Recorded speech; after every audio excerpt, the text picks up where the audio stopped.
Hi everyone, it's Anthony here from Outlier. And David Millard from EcoWise Homes. We're back at our Littleton Street project, and we wanted to just give you a bit more of a look at how things are coming along and a few details at how we've uncoupled this slab and insulated the slab, and just before we pour concrete. Hopefully not in this weather, but yeah, in the next few days.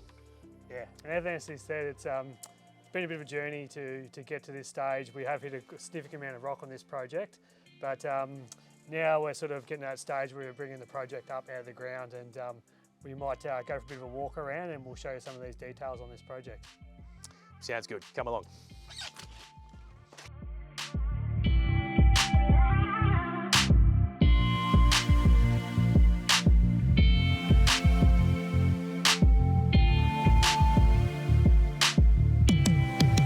So we're just going to show a few more details in a minute, but I thought I'd just mention that when we had the geotechnical engineer on site here to do the soil testing, discovered that it was a Class A site, which all the rock behind us is a pretty... And underneath. And underneath as well, is a pretty clear giveaway on that. And what that meant for us is that we didn't need any piers to go down any fanning depth or any extra deep footings to support the slab that we're standing on at the moment. So what you can see here is essentially the slab sitting directly on top of that rock, which is the Class A.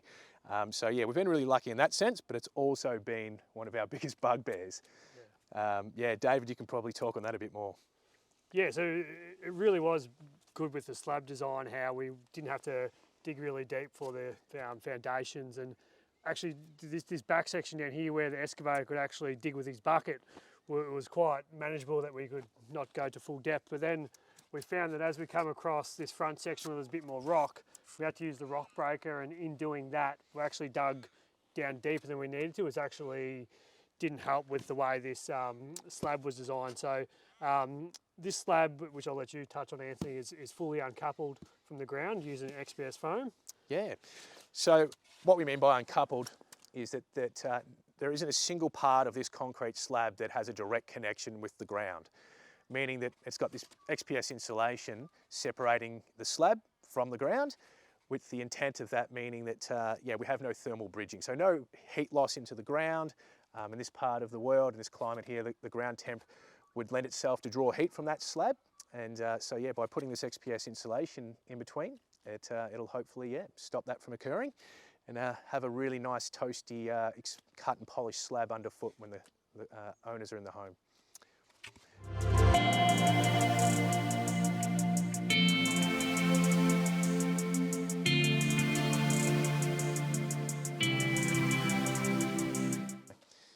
So we've got a 400mm wide trench from the inside of that XPS to the inside of that XPS, but we discovered with this soil, or this site, that when we actually excavated, we were pulling out big yonnies. And so the actual trenches became a lot wider. Like this trench was probably excavated out to this here, and similar on the other side. So with this being a fully uncoupled slab, we need a continuous perimeter of the XPS foam.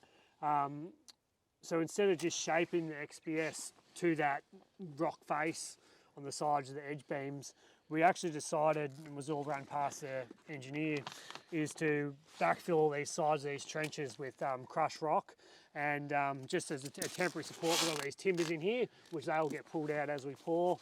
And yeah, it's made a really neat slab. There was a bit of work in it and that sort of thing, but yeah, it's a great detail. And the boys have done a fantastic job installing it. Yeah, and I see you've got some of the ProClimber Tescon tape here as well, which looks to have worked really well to hold all that in place. Yeah. Yep, that's the boys are saying that they can put as much pressure on that tape as you need, and actually the XPS foam peels apart before the tape. So bit of a hit there to ProClimber. No, yeah, no affiliation with ProClimber there yet, or maybe you can have a chat to us. But yeah, and then another thing we've done on this slab is that we're concerned with, so this is an extra layer of builder's plastic. We have it underneath the XPS foam, which you can see over there, and that goes right in all these beams. But we're concerned about when we pour in the slab of moisture soaking in between the joins in the XPS foam. So to overcome, the moisture soaking in between the joins of the XPS foam, and then the concrete drying once it's been poured at an inconsistent rate and cause it to crack. So what we've done to overcome that is actually just installed another layer of builder's plastic over the top here, and the pure purpose of that is just to make sure this top 100mm slab dries at a consistent rate to minimise cracking. So fantastic. There's a few little details that we might also point out. There's what it looks like when you have services, under slab services, coming through the slab here, and they just deepen out that trench underneath. And they will be lagged too with insulation to prevent cracking and movement. Fantastic.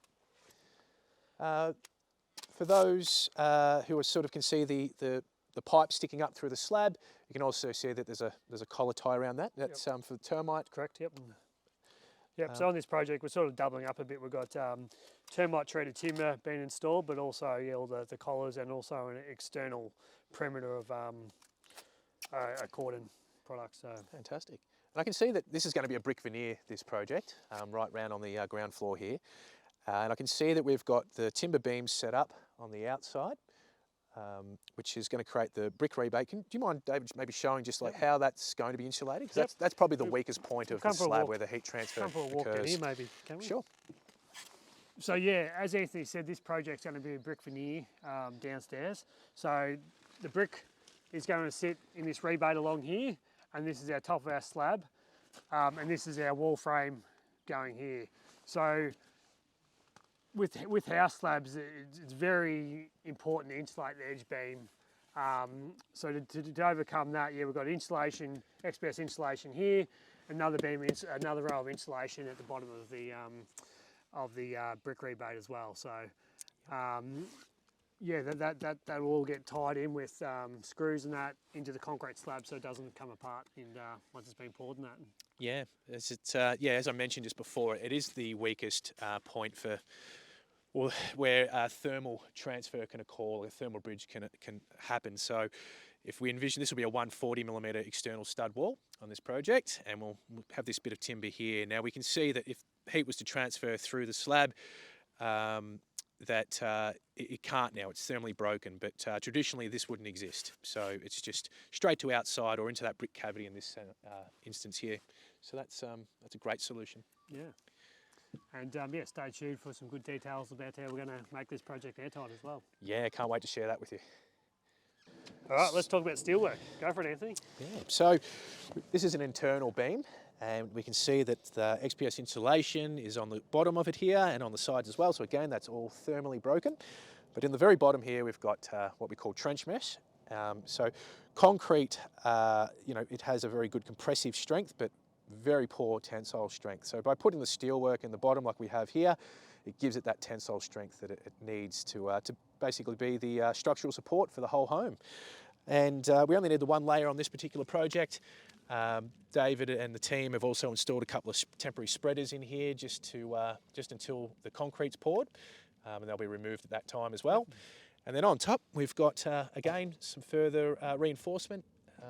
This one here, do you recall what the particular sizing of this one is? Probably what they call an SL82 or something slightly similar. This slab will be cut and polished concrete. So yeah, we've got to ensure that this is nice and sturdy. And this will be raised off of that XPS insulation with what they'll have a plastic chair similar to what you can see in the bottom of the trench here as well, and that'll allow it to be nice and even and off that XPS and allow the concrete to be poured over the top to the height of that external timber of the boxing there. Yep, and I'll just touch on the external beams. So that's the internal beam.